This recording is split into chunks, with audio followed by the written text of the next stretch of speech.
नमस्कार, मैं रमान। सूचना आपको बदल देती है। गलत सूचना से आप पल भर में दंगाई बन जाते हैं। जैसे आपने देखा कि उत्तराखंड के अगस्त मुनि में कैसे लोग गलत सूचना के कारण दंगाई में बदल गए और दुकानों को जलाए। अगर उन्होंने सूचना के अधिकार के तहत या दावेदारी के तहत सही बात जानने का दावा किया होता, कोशिश की होती, तो वे अपराधी बनने से बच सकते थे और किसी की दुकान नहीं जलती। मुश्किल यह है कि सूचना का बाजार ही अफवाहों और फेक न्यूज से भर गया है। संवैधानिक पदों पर बैठे नेता झूठ बोलकर सूचना जैसे पवित्र तत्व को रोज प्रदूषित कर रहे हैं। हर तरह की सूचना अब संदिग्ध होती जा रही है। इस बीच एक कानून है, इन सब के बीच सूचना के अधिकार का कानून, जिसका इस्तेमाल आपको बदल सकता है। आपके पूछे गए सवाल के जवाब में प्रशासन के भीतर हलचल पैदा होती है, कुछ गलत बाहर आ जाता है। आप सिर्फ एक प्रयास से लोकतंत्र में पहरेदार बन जाते हैं। सूचना के अधिकार का पूरा मॉडल ही इस पर आधारित है कि लोकतंत्र का चौकीदार आप बने, ना कि कोई आपके बदले एक आदमी बने। हजारों प्रकार की संस्थाओं की निगरानी कोई एक चौकीदार से नहीं हो सकती। इसलिए यह मॉडल, एक चौकीदार वाला मॉडल, फेल होगा ही, और फेक तो है ही। चुनाव में चल सकते, प्रधानमंत्री ने कहा कि वे दिल्ली में चौकीदार हैं। ऐसी बातें कह दी जाती हैं और यहां तक ठीक भी है।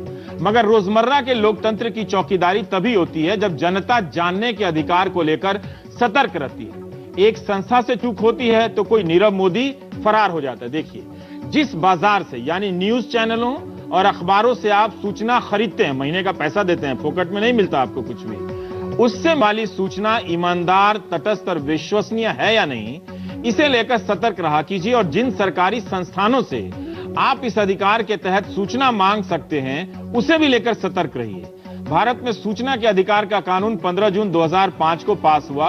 वो दिन ऐतिहासिक था। उसके पहले यह कानून अलग अलग रूपों में कुछ राज्यों में मौजूद था। राजस्थान में यह कानून जनता के बीच से निकल रहा है। उस अनुभव यात्रा का एक किताब में संकलन किया गया है, दी आरटीआई स्टोरी। इसे लिखा है अरुणा रॉय ने, मगर वे इसकी अकेली लेखिका नहीं है। शायद हजारों लोग हैं जिन्होंने कड़ी धूप में खड़े होकर हफ्तों धरने दिए, जन सुनवाई में हिस्सा लिया और सूचना के महत्व को समझा। वे सब लोग इस किताब को लिख रहे हैं, या उन सब की कहानी इस किताब में लिखी जा रही है। सरकार से सूचना मांग सकती है, यह ख्याल लोगों के बीच नया था। अभी तक लोग सरकार से रोटी, कपड़ा और मकान मांग रहे थे, मगर कुछ करने के ख्याल से 7 साल की आईएएस की नौकरी छोड़कर अरुणा रॉय, एयर मार्शल के बेटे निखिल डे अमेरिका में प्रतिष्ठित स्कॉलरशिप छोड़कर आते हैं और एक गांव में अपना ठिकाना बनाते हैं। देवडुंगरी उसका नाम है, राजस्थान का। शंकर सिंह, उनकी पत्नी अंशी वहां आती हैं। इन मन में एक बेचैनी थी कि कुछ सार्थक किया जाए, अपने लिए नहीं, ऐसा कुछ हो जो लोगों की जिंदगी बदल दे। इनके जीवन की यात्रा कई लोगों की यात्रा में बदल जाती है। हिंदुस्तान को एक क्रांतिकारी कानून मिलता है, राष्ट्रीय स्तर पर सूचना के अधिकार का कानून। सूचना से लैस एक ऐसी जनता की कल्पना करने वाला कानून जिसके बारे में अभी तक सोचा नहीं गया था। हमारे दर्शकों में से जिसने भी जीवन में कभी सूचना के अधिकार का इस्तेमाल किया है, वो सब इस किताब के लेखक हैं और पाठक भी। वे भी इसके लेखक हैं जो सूचना के अधिकार का इस्तेमाल करने के कारण मार दिए गए। वे सूचना के शहीद हैं। आप जानते हैं कि मैं जब किताब का नाम लेता हूं, दाम भी बताता हूं और प्रकाशक का नाम भी। इसे छापा है रोली बुक्स प्रकाशन ने और कीमत है 495 रुपए। अमेजन से मिल जाएगी किताब। यह किताब अंग्रेजी में है, जल्दी ही राज प्रकाशन से हिंदी में आ जाएगी। एक मिनट के लिए इस किताब से हटकर एक सवाल पर गौर कीजिए। फेक न्यूज के इस दौर में जब मीडिया का बड़ा हिस्सा गोदी और गुलाम मीडिया हो गया है, अगर आपके पास सूचना के अधिकार का कानून नहीं होता तो आपका क्या होता? इस सवाल पर आप ढंग से सोचिएगा। अगर यह कानून नहीं होता, तब आप सरकार के दावों को परखने के लिए, वो सही है या गलत साबित करने के लिए कहां से सूचना लाते? अंधेरा कितना घना लगता। आपका ही डेटा चुराकर आपको झूठ परोसने का एक तंत्र विकसित हो गया है। आरटीआई एक दिए के समान है। कम से कम आप जानकारी मांग सकते हैं, देख सकते हैं कि कमरे में अंधेरा कितना है, झूठ कितना है, सच कितना है। क्या सूचना के अधिकार से, फेक न्यूज से बचा जा सकता है? जब चारों तरफ झूठ हो और प्रेस का भी भरोसा ना रहे, सूचना का आखिरी अधिकार है जानने का। आप पैसे देकर सही सूचना खरीद सकते हैं, यह भ्रम अब टूट गया है। आप नहीं खरीद सकते हैं, भारत में भी और दुनिया में भी। मैं नहीं जानता कि अपनी संघर्ष यात्रा में इस कानून से जुड़े लोगों ने इस दिन की कल्पना की थी या नहीं, मगर इस किताब को जितना भी पढ़ सका हूं, पूरी तरह से पढ़ के नहीं आया हूं। यही लगा कि सरकारें झूठ का पुलिंदा होती हैं। सूचना के अधिकार से सही जान सकते हैं। यह ऐसा कानून है जो भीतर बैठे अधिकारियों को भी मजबूती देता है, जो ईमानदार है, और जो परेशान कर्मचारी हैं उनके लिए भी सहारा है। हर कोई इस कानून का अपने अपने हिसाब से इस्तेमाल कर रहा है। इस किताब को पढ़ते हुए आप जान पाएंगे कि कैसे सारा खेल सही सूचना का है। आप सरकारी रिकॉर्ड की जानकारी ना मिले, इसी तिकड़म के तहत हम सब कुचले जा रहे थे। प्यार जी एक पंच का किस्सा है इस किताब में। पंचायत की सीट रिजर्व हुई तो प्रभावशाली जातियों ने एक रणनीति बनाई। वहां मेघवाल जो एक दलित जाति है मगर उसकी संख्या गांव में ज्यादा थी, उसके किसी को सरपंच बनने से रोकने के लिए 2-4 घर वाले खटिक समाज के किसी व्यक्ति की खोज होती है और प्यार जिस सूरत में मिट्टी का तेल बेच रहे होते हैं वहां से उन्हें समझा बुझाकर लाया जाता है कि हम तुम्हें सरपंच बनाएंगे। चुनाव जीत जाते हैं और ठाकुर जाति के हाथ में खेलने लग जाते हैं। जल्दी ही प्यार जी समझ जाते हैं कि उनसे गलत कराया जा रहा है, कोई उन्हें लेकर खेल रहा है।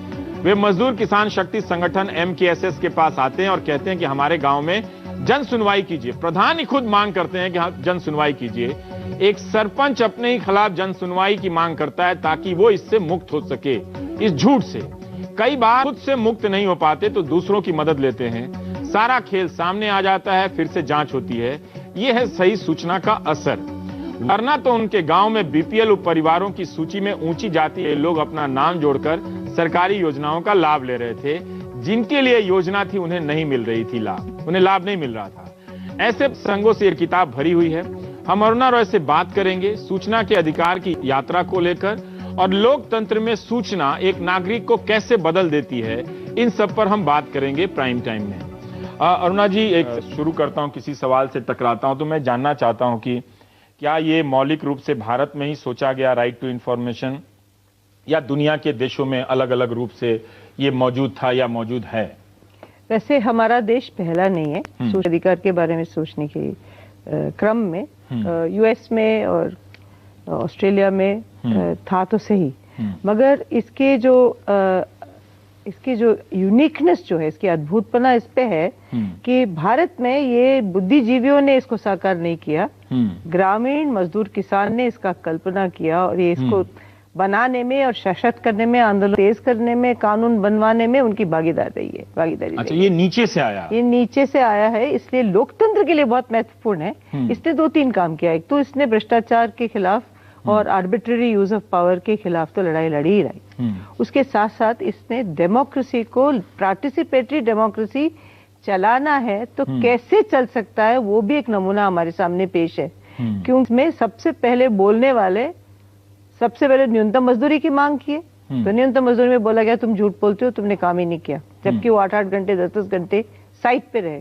फिर उन्होंने कागज मांगी, कागज मांगने के टाइम मना कर दिया तो हमने एक इंक्वायरी मांगी। इंक्वायरी में कागज देखा तो देखा कि पैसे तो चोरी हो गई है, किसी और के नाम चढ़ गया है। ये भी देखा कि गबन है और खूब बड़े पैमाने में पैसा उठाया जा रहा है जिसका कोई सबूत नहीं है, कोई कंपनी नहीं है, फ्रॉड है। फिर हमें लगने लग गया। तो मोहन जी हमारे जो गायक और दलित गायक और बहुत गरीब हमारे मजदूर किसान थे, 2 बार आमरण बैठने के बाद, आमरण अनशन करते तो मजदूरी मिलती, नहीं तो नहीं। तो हम बैठ के बात कर रहे थे कि ये तरीका बहुत थकाता है, तो हम लोगों को ऐसे तरीके करना चाहिए जिसमें हम ना थके और सरकार थके। तो उस बातचीत के दौरान हमारे सबके मन में तो बात ही था, पारदर्शिता की तो बात दूसरे तरीके से होती रहती थी। फिर मोहन जी ने उस दिन कहा कि देखिए अब अगला आंदोलन हमारा उन कागजों को बाहर निकालने वाला आंदोलन ही होना चाहिए। अच्छा, ये ऐसे बोले बोला, हाँ? वो बोले और वो गाते भी थे। तो उनके गाने, वो हमारे कम्युनिकेटर क्या, वो तो हमारे सोशल मीडिया थे। हाँ। वो एक गाना बनाया कि भाई पहले वाले चोर तो बंदूक से मारता था, अब का जो चोर है वो कलम से मारता है, राज चोरों का है। तो ये गाना, उसके कई स्टैंडर्स हैं। ये गाना पूरे राजस्थान में हर जगह जहां हम जाते थे वो कहते थे राज चोरों का गाओ। फिर ऐसे ही एक दूसरे कई गाने बने। तो मोड कम्युनिकेशन और पॉलिटिकल एजुकेशन कैसे हो सकता है, लोगों को अपने अधिकारों के बारे में मोहन जी के अपने अनुभव से आया, क्योंकि वो अपने आप को साबित नहीं कर पा रहे थे कि 8 घंटा उन्होंने काम किया है और उन्हें न्यूनतम मजदूरी नहीं मिल रही है और अधिकारी झूठ बोल रहे हैं और उन्हें कह रहे हैं कि तुमने काम नहीं किया। तो इस किस्म के कई बार अलग अलग लोगों के साथ होता रहा। फिर ये भी हमारे सामने बातें आई कि सूचना तो छोड़िए, लिस्ट हमें नहीं देते थे। बीपीएल लिस्ट, प्रिंटेड लिस्ट मांगते थे तो वो कहते थे भाई वो तो गोपनीय है, हम आपको नहीं देंगे। तो उस समय पता लगा कि जब तक ये सूचनाएं बाहर नहीं आएंगे, हमारे जो संघर्ष है वो पुख्ता संघर्ष नहीं होगा। इस किताब में ये हम दिखा भी रहे हैं, इसमें बहुत तरह के अनुभव हैं। बहुत सारे लोग हमसे मिलते हैं और कहते हैं कि हम क्या करें, कहाँ, सवाल को लेकर जूझ रहे होते हैं। मतलब उनकी नीयत बहुत पवित्र होती है, वो सचमुच देश के लिए कुछ करना चाहते हैं। जब आप लोग अपने IAS की नौकरी छोड़कर या निखिल डे अपनी पढ़ाई छोड़कर कुछ छोड़कर जा रहे थे, और जब उस गांव में आपने देवडुंगरी में डेरा बनाया, तो फिर उस गांव का क्या व्यवहार था कि एक नए, बाहर से एक नए प्रकार के लोग आए हैं जो हमारे जैसे नहीं हैं, एक नई तरह की बात करते हैं, और शायद वो उनके साथ खड़े हैं जो अब सवाल पूछने लगेंगे तो पुराने लोग हैं, उनकी सत्ता को चुनौती मिलेगी। तो कुछ ना कुछ वहां का संतुलन आप लोगों के जानने से बिगड़ा ही होगा। तो वैसे में आप नई होंगी वहां के लिए, निखिल भी नए होंगे, तो आप लोग वहां कैसे सामाजिक संबंधों को बना रहे थे, या समाज आपकी कैसे मदद कर रहा था? ये मेरा दूसरा गांव था। पहले मैं गांव में थी, वहां मैं काफी कुछ सीख के आई, इसलिए थोड़ी सी समझदार थी मैं यहाँ आई। तो फिर भी बिल्कुल आसान नहीं था। शंकर वहीं का रहने वाला है, उसके गांव वहां से 20-25 किलोमीटर दूर है। हम उसके बहन के घर में रह रहे थे। ये जो झोपड़ा है जिसमें हम अभी भी रहते हैं, वो जैत सिंह जी और हग्गू पति पत्नी, उनके घर में हम रह रहे थे। तो आस पड़ोस में सारे शंकर के बिरादर थे। तो कई चीजें कही गई शंकर को, अरे तू तो विभीषण है, तू तो इसको लेके आया है, तू गद्दार है, तू तो इन लोगों को क्यों लेके आया है। सबसे पहले तो जाति की लड़ाइयाँ, क्योंकि हमारे घर में जाति मानते थे, तो सब परिंदे में हाथ लगाते थे, पानी में सब कुछ हाथ लगता था, सब पानी एक जैसे पीते थे। पानी तो हम लेते थे एक दलित घर से, मगर उस दलित को हाथ नहीं लगाने देते थे, उसके घर से उसके कुएं लेके आते थे। वो उछा दे हमारे सर पे तो लड़ाई की, उसने मटकी पे हाथ के लगा दी, जबकि कुआं उसी का था। कुआं उसी का था, मगर पानी छू देने से अपवित्र वो मानते थे। तो आस्ते आस्ते अभी गांव खूब सुधर गया, मगर पहले जाति और छुआछूत को लेके सबसे पहले टेंशन, आप मेरे बेटे का घर है, उनकी माँ कहती पड़ोसी, इसमें कोई दलित नहीं आएगा। अब वो थे भी ओबीसी, वो कोई बहुत बड़े जाति के तो थे नहीं, फिर भी नहीं आएंगे। तो पहले लड़ाई तो उस पे हुई, फिर दूसरी लड़ाई इस पे हुई कि शंकर और निखिल सर पे पानी लेके आते थे मटकी पे। ये निखिल डे भी मटकी पे पानी, सर पे पानी लेके लाते? हम सभी सब कुछ करते हैं वहाँ। अच्छा। तो मैं भी लाती थी, वो भी लाता था, मगर मैं महिला हूं ना, इसलिए ठीक था। हाँ। पुरुष शंकर भी के लिए भी मना था कि पानी आप कंधे पे ला सकते हैं, आप सर पे रखते हैं तो महिलावादी हैं आप, तो कैसे कर सकते हैं। तो नियमित रूप से सर पे रखो तो वेट इक्वली डिवाइड होता है। तो पानी कैसे, तो उस पे अंशी के पीछे पड़ गए। अंशी को कहा तुम कैसे औरत हो, तुम्हारे पति काम लेती हो, तुम ऐसी हो, तुम तैसी हो। फिर बच्चों के पीछे पड़ गए। ये जो सोशली हमें जो समस्याएं हुई, थोड़ा सा झलक है इस किताब में, मगर वो झेलने के लिए पर वहाँ बदला। लेकिन आप लोगों को लगा नहीं कि यहाँ कुछ माहौल बिगड़ सकता है, हम लोग 2-4 हैं? माहौल बिगड़ता जरूर है और उसका सामना भी करना पड़ता है। उसको कुछ तो कानूनी बातों से, कुछ तो समझदारी से, और कुछ जोर शोर से बोल के, सब कुछ होता है। हाथ तो उठाते नहीं है, बाकी सब कुछ होता है। तो उसमें जब ये महिला विफल गई थी तो कानून का मैंने कहा भाई आप एट्रोसिटीज एक्ट में आप अरेस्ट होंगी, और कोई काम ही नहीं, आप तो क्या क्या गाली कैसे बक रही हैं आप। तो फिर वो गई। मगर ये सारे चीजें जो है, इसमें एक समझ बनना चाहिए कि जैसे हम वहां जाके रहते हैं, वो यहाँ आके रहे हैं, पूरा वातावरण बदलता है। आज ये स्थिति नहीं है गांव में भी, गांव में बहुत कुछ बदल चुका, सारे गांव बदल चुके हैं अभी।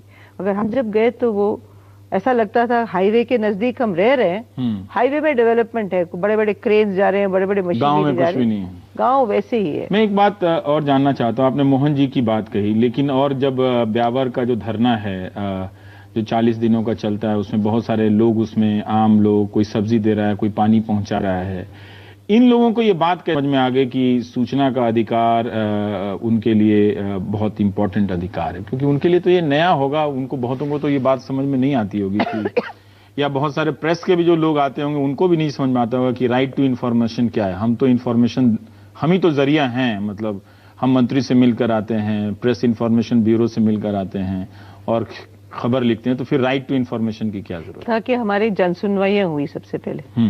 जब ये मोड वाली बात आई कि भाई हम किस तरीके से लड़े, तब हमारे सबके दिमाग से ये बात निकली थी कि हम जनसुनवाई करेंगे, कहीं ना कहीं से सूचना लेंगे और जनता के बीच में जाके रखेंगे। सरकार के बार बार ले जाते हैं, उनको डिमांड्स देते हैं, भ्रष्ट सरकार उनके बारे में, उन्हीं की भ्रष्टाचार के बारे में क्या बात करेंगे। तो ये कॉन्सेप्ट जब क्लियर हुआ, इत्तेफाक से हम IAS एकेडमी गए और वहां पे हम हर्षमंद मिले, कुछ प्रोबेशनर से मिले, और वो एक प्रोबेशनर पाली जिले में आ गया। पाली जिले में वीडियो बना तो हम उसके पास गए, उसने सूचना ली, वो शर्मिंदा हो गया। अभी हमें मना भी नहीं कर सकता था क्योंकि प्रोबेशन पीरियड में था, उसका तो कैरेक्टर सर्टिफिकेट बुरा हो जाता। बॉस तो थे वहां हर्षमंदर IAS एकेडमी में, तो दे तो दिया, रो धो के फिर शंकर ने जाके हाथ से उतारा हर चीज। तो सारे लोग, इसको क्या दे रहे हो आप, किस तरीके से सूचना, इसको देना ही नहीं चाहिए। ले आए तो फिर हमने जाके वेरिफिकेशन किया, एक एक जने के पास जाके पूछे, तुम्हें मिला नहीं मिला, तुम्हारा नाम मस्टरोल में है, तुम्हारे इतने पैसे हैं, तो भवंडर मच गया, हलचल मच गई कि आप जब लोगों को बताना चाहिए तुम्हारे नाम से 400 रुपए इस खाते में, या तुम्हें मिला या मरे हुए नाम, लोगों का नाम और पटवार खाना बना, उसके लिए गलत सलत बिल के साथ कोट किराना करके एक गांव है पाली जिले में, वहां पे सबसे पहले जन सुनवाई हुई थी 2 दिसंबर 1994 को। उसके बाद सूचना का अधिकार बन गया। मान ले कि उस दिन हम लोगों ने 4 डिमांड रखी।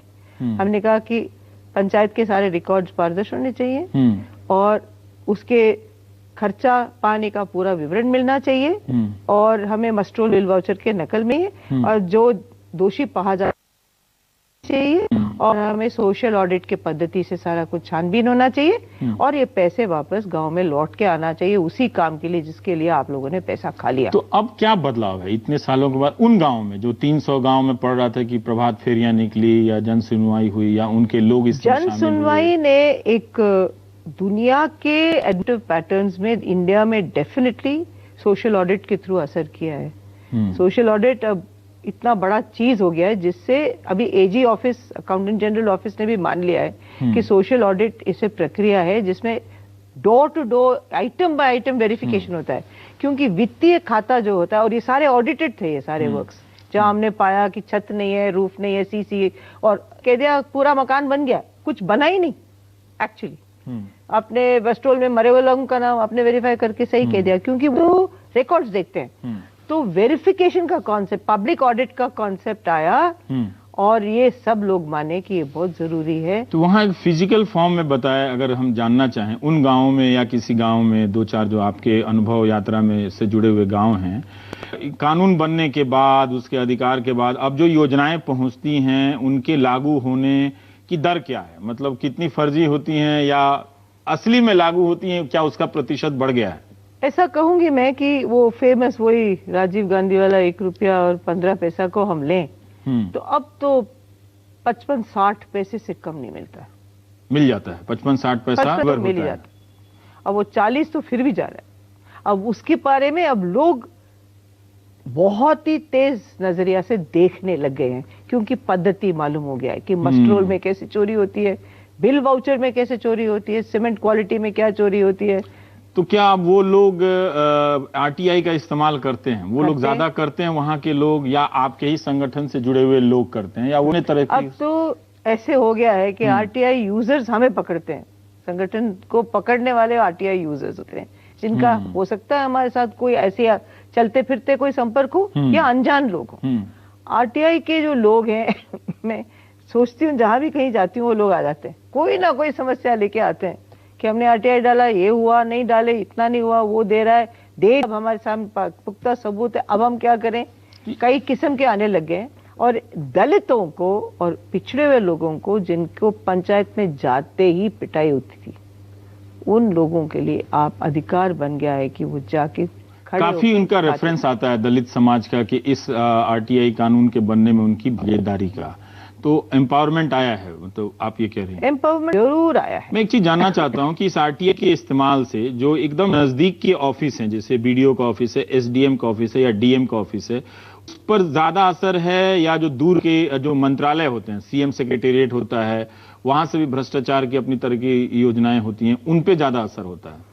ऐसे ज्यादा कम की तो बात नहीं है, हर जगह है, हर जगह है, हर जगह है। क्योंकि जिस दिन हम ब्यावर में धरना में थे वो CM के एश्योरेंस पे बैठे थे। CM ने कहा था भूल चूक में, क्योंकि वो यहाँ उनका नाम क्या है? नाम नहीं है इसके, भैरू सिंह शेखावत लिखा हुआ है। अच्छा, लिखा हुआ है। अच्छा, मैं तो भैरू सिंह जी ने कहा था कि वे हम सूचना के अधिकार दे देंगे, बिल वाउचर और मास्टर रोल की फोटोकॉपी दे देंगे, दैनिक नवज्योति ने पहले पृष्ठ में पब्लिश कर दिया 1995 में पब्लिश कर दिया, तो हम उसको लेके सब ऑफिस में गए, हमने कहा देखो अश्योरेंस भेजिए। तो सरकारी नुमाइंदों ने, सरकारी नौकरों ने कहा, मुझे क्या अंग्रेजी में, there many assurances, we don't have to fulfil this. मतलब क्या है इसका?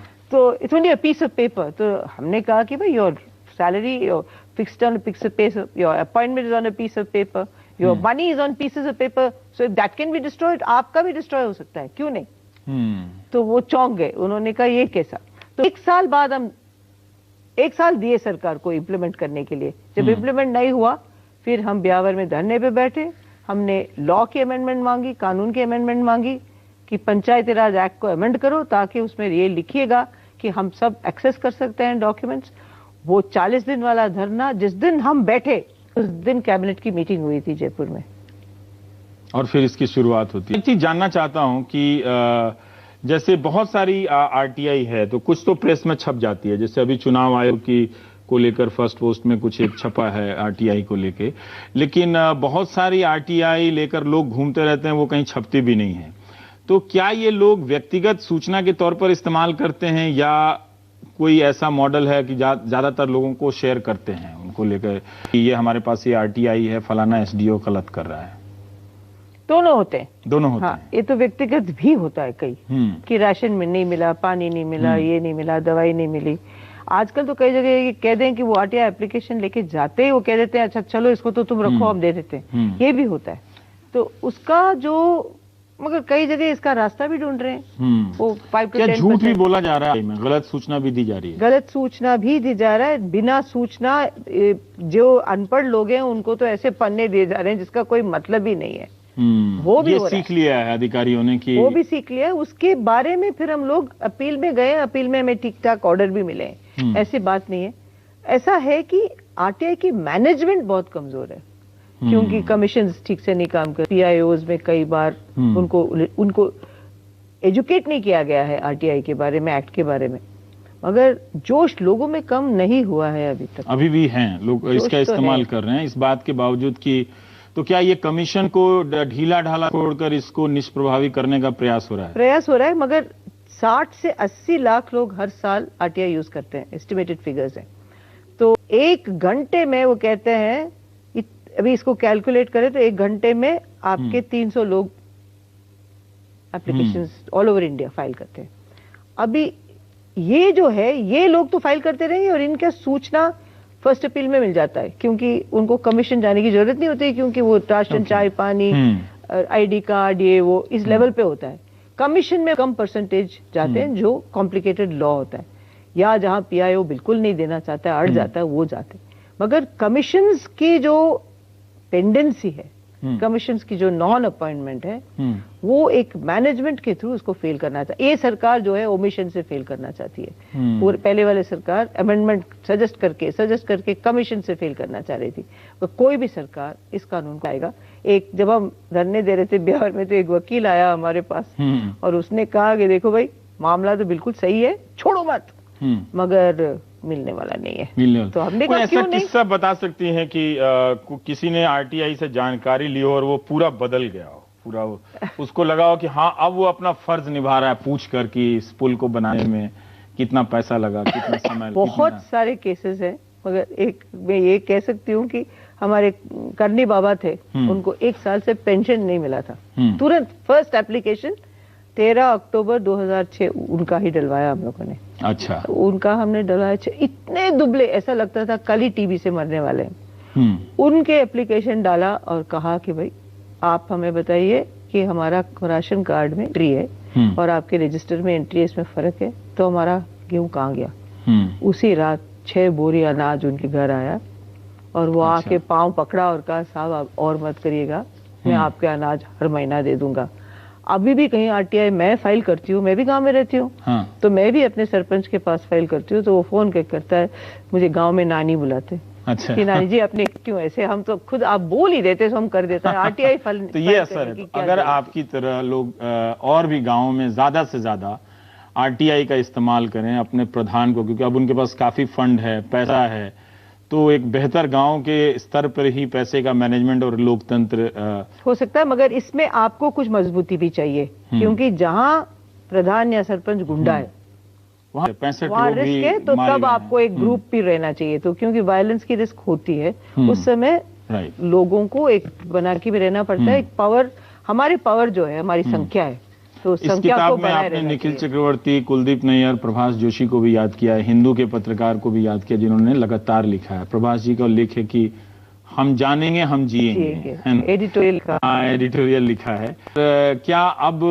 आपको लगता है कि मीडिया इस तरह के आरटीआई का ज्यादा इस्तेमाल कर रहा है, कुछ का छोड़ के, जैसे श्यामलाल यादव है उन लोगों को छोड़ के? ऐसा है कि मीडिया में जितने रिपोर्टर्स आते हैं, अभी हमारा पहला जो लोकार्पण हुआ ब्यावर में, सारे मीडिया आई और वहां पे हमारे वो एक हमारे जो थे उसमें भी डोमिनेटेड है, और उन्होंने हमारे एक मेमोरियल बना दिया है वहां पे। अच्छा। सूचना के अधिकार की मेमोरियल ब्यावर में खड़ा है, पीछे महात्मा गांधी है, साइड में स्वामी कुमारानंद है, और वहां पे लिखा है कि ये सामूहिक रूप से इस शहर ने इस देश को सूचना का अधिकार भेंट किया, तो लिखा हुआ है।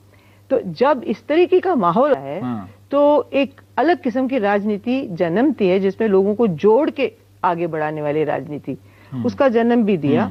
और ये पत्रकार लोग हमारे साथ जुड़े, और क्योंकि प्रभाष जी आए ब्यावर, अजीत भट्टाचार्य जी आए, कुलदीप नैयर आए, निखिल चक्रवर्ती आए, तो एक बड़े पत्रकारों का एक सहमति और एक नेतृत्व स्थापित हुआ। सारे जितने जर्नलिस्ट यूनियंस थे सब जुड़ गए हमारे साथ, सब जुड़े। मगर आज क्या स्थिति है कि एडिटर्स के तो चलती नहीं है, ओनर्स का चल रहा है।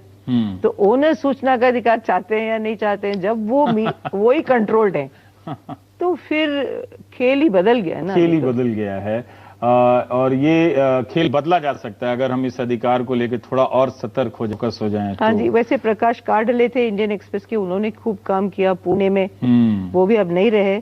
सनी सेबेस्टियन वगैरह, साजन मान, नारायण बारेट, वो सब राजस्थान के कई सारे पत्रकार। तो जब हम जयपुर आए, जयपुर में तो सबके सब। बहुत बहुत शुक्रिया अरुणा जी, ये इस यात्रा को बताने के लिए। बाकी जो लोग किताब पढ़ेंगे उन्हें तो समझेंगी, पर और ये भी समझेंगे कि सूचना का क्या महत्व है स्थानीय स्तर पर और राष्ट्रीय स्तर पर। आप एक सूचना, एक अच्छी जानकारी लेकर आप कितना बदल सकते हैं चीजों, कितना अच्छा कर सकते हैं अपने लिए नहीं, बाकी दूसरों के लिए। ब्रेक के बाद हम कुछ और खबरों पर बात करेंगे।